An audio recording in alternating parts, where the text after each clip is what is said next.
Buenas tardes, mi nombre es Juan José Incapié y en compañía de Juan David Zapata estaremos hablando sobre los procesos sígnicos. Para comenzar entonces dicha explicación debemos tener en cuenta que el signo es el elemento que nos permite transmitir información o dar a conocer a otras personas algo que queremos que ellos entiendan, lo interpreten o lo conozcan simplemente. Entonces, teniendo en cuenta esto, podemos decir que el signo es un elemento que hace parte del proceso comunicativo de los seres humanos. Recordemos que dentro de ese proceso existen 4 elementos fundamentales que interactúan entre sí, permitiendo la fluidez de dicho proceso. Estos elementos son, con primera medida, un emisor, que es aquel que transmite un mensaje. Luego encontramos un canal, que es el medio que utiliza dicho emisor para transmitir ese mensaje. En tercera medida encontramos el mensaje, que es la información que ese emisor quiso transmitir a un receptor, que es la persona que recibe la información. Entonces, teniendo en cuenta esta breve explicación de los elementos que se conjugan en el proceso comunicativo, podemos tener en cuenta entonces que el signo se ve evidenciado en el proceso comunicativo porque es equivalente al mensaje, que es la información que se quiere transmitir en dicho proceso. Recordemos entonces que para que un mensaje se pueda dar, se deben conjugar diferentes signos de manera coherente que le permitan a ese receptor entender el mensaje que se le quiere dar dentro de ese proceso lingüístico.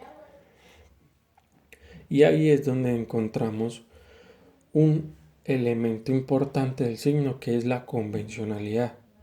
Recordemos que para que exista un proceso comunicativo, el lenguaje o el mensaje, o en este caso el signo, debe tener ese tinte convencional para que todos puedan comprender lo que se quiere decir.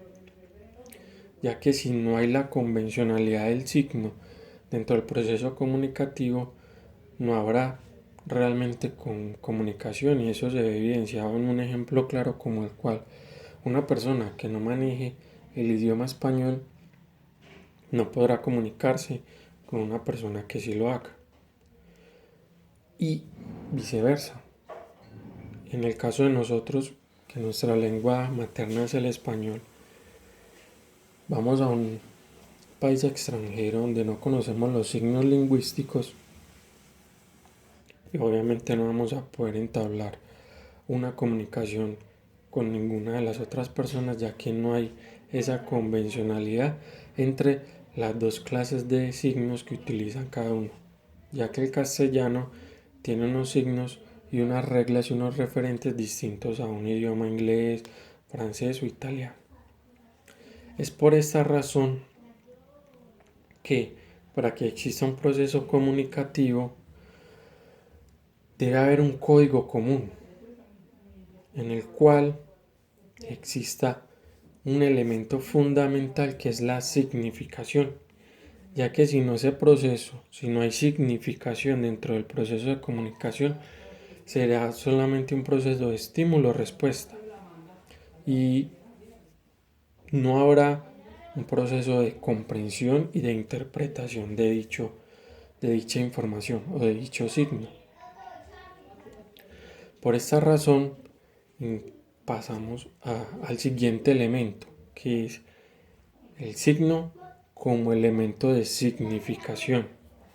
Y esto nos quiere decir que para que exista una interpretación, una comunicación fluida, debemos tener claro el significado de ese signo que estamos recibiendo, de esa información que estamos recibiendo.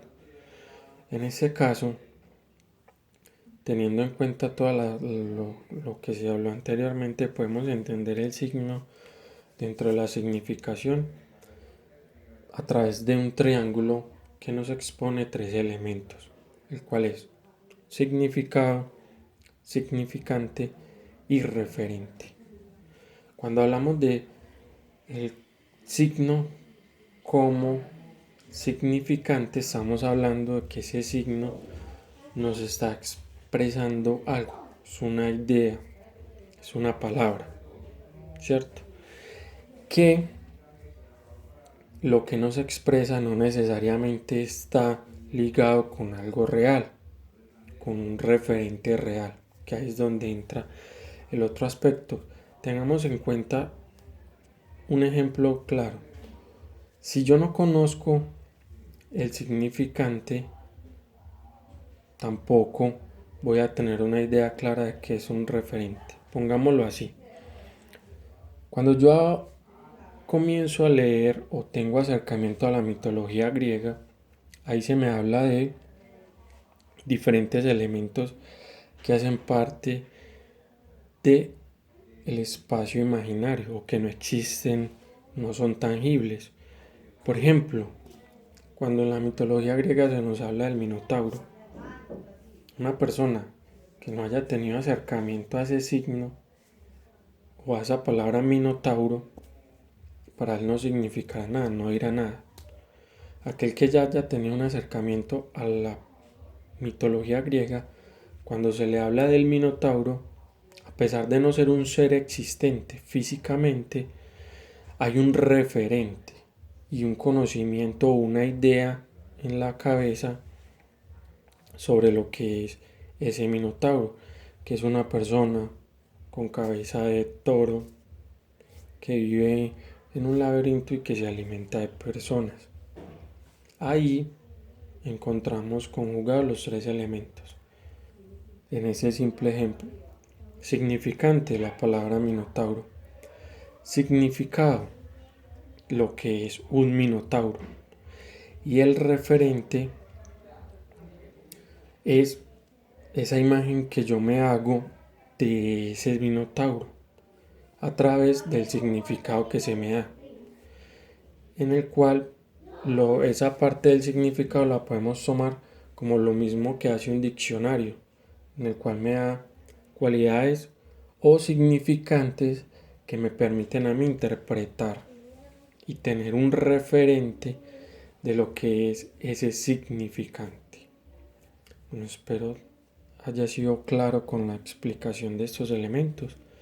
Le doy la palabra a mi compañero Juan David, que continuará con el resto de la exposición.